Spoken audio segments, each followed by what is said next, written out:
நம்ம சேனல்லேருந்து தொடர்ந்தாப்புல நீங்கள் வீடியோக்களை பார்க்க நினச்சிங்கன்னா இதுவரை நம்ம சேனலை சப்ஸ்கிரைப் பண்ணுங்கள். சப்ஸ்கிரைப் பண்ணிங்க. கீழே பெல் சிம்பிள் இருக்கும், அதையும் கிளிக் பண்ணிங்க. சரி, வாங்க நம்ம வீடியோக்குள்ளே போகலாம். வணக்கம் நண்பர்களே. கரூர் மாவட்டம் சின்னமாநாயக்கன்பட்டியை சேர்ந்த 81 வயது மூதாட்டி தான் ராக்கம்மாள். 2 பெண் குழந்தைகள் இருந்தும் ராக்கம்மாளை பாரமாக நினைத்து ஒதுக்கி வைத்தனர். ஓட்டை உடசில் வீட்டில் தட்டுமுட்டு சாமான்களோடு ரேஷன் அரிசி தயவில் உயிர் வாழ்ந்து வந்த ராக்கம்மாளுக்கு அனுசரணையாக யாரும் இல்லை. ஆறுதல் சொல்லி தெம்பூட்ட ஆளு இல்லை. நோய் பாதி, தனிமை மீதியாக அல்லாடி வந்தார். இந்த நிலையில்தான் சரியாக 1 வருடத்திற்கு முன்பு அலுவல் ரீதியாக அந்த கிராமத்திற்கு சென்ற கரூர் மாவட்ட ஆட்சியர் அன்பழகன் காதுகளுக்கு அந்த ஊர் கிராம நிர்வாக அலுவலர் மூலமாக ராக்கம்மாளின் சோக கதை வந்தது. ஒரு கணம் மனம் கசிந்தார் அன்பழகன்.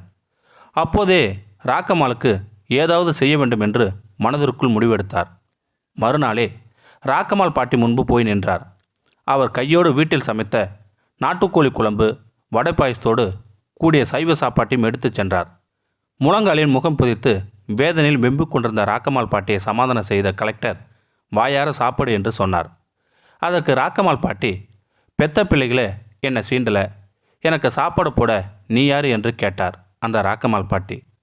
அதற்கு அன்பழகன், உனக்கு நான் பிள்ளை, நீ யார் கேட்டாலும் என் மகன் கரூர் கலெக்டராக இருக்கான், பேர் அன்பழகன்னு சொல்லு என்று ராக்கம்மாள் அரவணைத்தார்.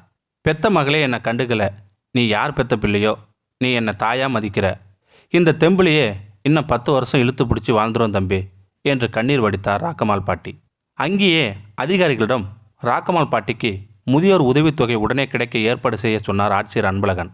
அதே கையோடு வாங்கி போயிருந்த புடவைகளை கொடுத்து, கலங்காமல் இரு, அடிக்கடி உன்னை வந்து பார்த்துக்கிறேன், என்னை பார்க்க பிரியப்பட்டா சொல்லிவிடு, உடனே ஓடி வரேன் என்றபடி பிரியாவிடை கொடுத்து வந்தார்.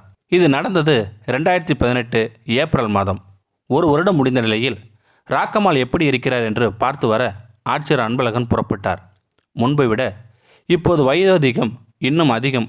வாட்ட முகத்தை சுருக்கி பார்த்த ராக்கம்மாள் உடனே அன்பழகனை அடையாளம் கண்டு கொண்டார். வாப்பா அன்பழகா, இந்த தாயை மறக்காமல் வந்து பார்க்க வந்திருக்கியே என்றபடி அவரது கைகளை பிடித்து அழைத்து போய் வீட்டிற்குள் அமர வைத்தார் அந்த ராக்கம்மாள் பாட்டி. இருவரும் பரஸ்பரம் அன்பாய் நலம் விசாரித்து கொண்டனர். தனது கையோடு கொண்டு போயிருந்த 5 செட்டு காட்டன் புடவைகளையும் பழங்களையும் கொடுத்து வச்சுக்க என ஆட்சியர் வழங்கி அதை வாங்க மறுத்த ராக்கம்மாள் பாட்டி, நீ எனக்கு மகனாக கிடைச்சதே போதுமையா, இந்த சீலசனத்தை எல்லாம் எனக்கு வேண்டாம் என்று மறுத்தார். ஆனாலும் வற்புறுத்தி அவரிடம் கொடுப்பதற்குள் ஆட்சியருக்கு போதுமானது. நீ எதுக்கும் கலங்காமல் தைரியமாக இரு, நான் உன்னை அடிக்கடி வந்து பார்த்துக்கிறேன், நான் உன்னோட கடைசி காலம் வரைக்கும் உனக்கு மகனாக இருப்பேன் என்றபடி ராக்கம்மாளிடமிருந்து விடை பெற்றார் ஆட்சியர் அன்பழகன். இந்த சம்பவம் குறித்து ஆட்சியர் அன்பழகனிடம் பேசினோம். 1 வருடமாகியும் அவங்க என்னை மறக்கலை. நான் கொடுத்த புடவைகளையும் முதல்ல வேண்டான்னாங்க. அவங்களுக்கு தேவை அன்பும் ஆதரவுங்கிறது தான் எனக்கு புரிஞ்சுது. அது கிடைக்காம தான் அவங்க ஏங்கி கிடக்கிறாங்க. நான் கடந்த வருஷம் அவங்க வீட்டுக்கு போனதுக்கு காரணமே இந்த சம்பவத்தை பார்த்துட்டு அவங்க பிள்ளைங்களை அவங்க அரவணைப்பாங்கிற நினைப்பு தான். ஆனால் இன்னமும் அவங்க ராக்கம்மாளை தள்ளியே வச்சுருக்காங்க. பிள்ளைகளுக்காக காலம் முழுக்க ஓடி ஆடிய உடம்பு களைச்சி கிடக்கு. பிள்ளைங்க இப்படி தனித்தீவாக விட்டுட்டாங்களேன்னு அவங்க மனமும் ரணமாகி கிடக்கு. அவங்களுக்காக தேவை மன சந்தோஷப்படுற மாதிரியான 4 நல்ல வார்த்தை தான், ஆறுதல் சொற்கள் தான். அதை கொடுக்கத்தான் இப்போ போனேன்.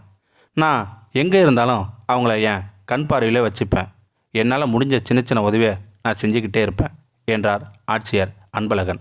இந்த வீடியோ உங்களுக்கு பிடிச்சிருந்தா கமெண்ட் பாக்ஸில் கமெண்ட் பண்ணுங்கள், கூட உங்கள் ஃப்ரெண்ட்ஸுக்கு ஷேர் பண்ணுங்கள்.